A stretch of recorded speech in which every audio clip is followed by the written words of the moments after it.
ఎందుకంటే ఈరోజు వివాహాలు ఎలాగైతే అయిపోయిందంటే అలా చూడడం ఇన్స్టెంట్గా, అలా వెబ్సైట్లో అలా చూడడం, అలా పెళ్లి ఫిక్స్ చేసుకోవడం, అలాగా పెళ్ళైపోవడం వెంటనే. డేస్లో జరిగిన పెళ్ళిళ్ళు కూడా ఉన్నాయి. దానివల్ల నువ్వేం తెలుసుకున్న అమ్మాయి కోసం ఏంటి, అమ్మాయిని ఇలా ముఖం చూసేసి బాగుంది అని చెప్పి ప్రేమించి పెళ్లి చేసుకుంటే అయిపోతుందా?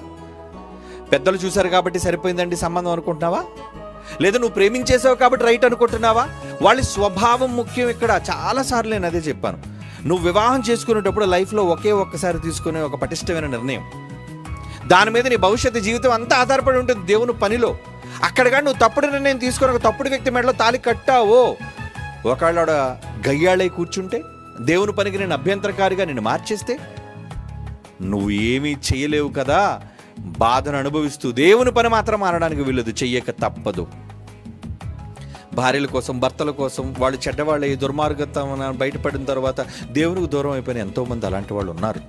కారణం ఏంటంటే, మా అమ్మ నాన్న చూశారండి నా సంబంధం, వాళ్ళే నా జీవితాన్ని పాడు చేశారండి. వెనక ముందు ఆలోచించకుండా కులాలని చెప్పి, ఊరని చెప్పి, ఏమిటి కట్నాలని చెప్పి, పెద్దవాళ్ళ మాటలని చెప్పి ఎంతోమంది జీవితాలను సర్వనాశనం చేసిన వాళ్ళు ఉన్నారు. కనుక అన్ని సందర్భాల్లో పెద్దల నిర్ణయాన్ని తీసుకోకండి. ఎవరు తీసుకున్న నిర్ణయం అయినా బైబిల్కు అనుగుణంగా ఉన్నాదో లేదో ఆలోచించండి. నిజంగా ఆమె ప్రేమిస్తుందా? నువ్వు ప్రేమిస్తున్నావా? ఓకే, మంచిది అనుకొని నువ్వు కన్ఫర్మ్ చేసుకొని బాగా నువ్వు ఆమెను అబ్జర్వ్ చేసి నిజంగా ఆమె మంచిది, నీతిమంతురాలు అని నువ్వు నమ్మితే, తర్వాత ఒకళ్ళు ఏమైనా వ్యతిరేకత వచ్చినా సరే తట్టుకొని నిలబడగలననే మనస్సు నీకు ఉంటే తాళిగట్టు.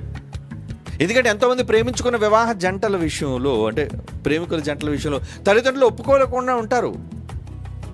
ఏమండి, తల్లిదండ్రులు మంచి చెడ్డ తెలుసుకొని ఒకళ్ళ పిల్లల ఇష్టాన్ని గౌరవించాలంటే గౌరవించాలి.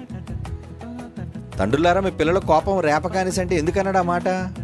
ఎందుకన్నాడు? ఒకసారి పిల్లని ఇష్టం మనసు కూడా తెలుసుకో. ఇష్టపడుతున్నావు అమ్మ నువ్వు? నేను ఇష్టపడుతున్నాను డాడీ.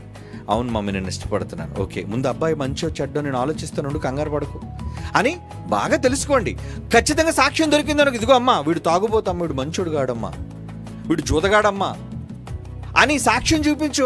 ముందంతా బాగానే నడుస్తుంది బండి. పెళ్ళైన తర్వాత సమస్యలు ఎప్పుడు తలెత్తుతాయంటే, ఏమైనా ఇద్దరి మధ్యన గొడవ వచ్చిందనుకోండి, ముందు మీ అమ్మ వస్తుంది మీ ఇంటికి. నేను ఆ రోజే చెప్పాను రా నీతోని, నువ్వు వినలేదు, ఇంకంతే. ఇప్పుడు ఆవిడ మాటకి బలం వచ్చేస్తుంది. ఏమండి, కనుక ఇలా ఎవరి మాటలో బలాన్ని ఇవ్వకుండా నువ్వు జాగ్రత్తగా ముందు మంచి చెడ్డలు ఆలోచించి ఒక చక్కటి నిర్ణయం తీసుకుంటే నీ బ్రతుకు బాగుంటుంది. లేదా అల్లకల్లోలం అయిపోయి నరకం పాలు అవుతుంది. అలాంటి పనులు మాత్రం చెయ్యొద్దు. అమ్మాయి కోసం పూర్తిగా తెలుసుకో.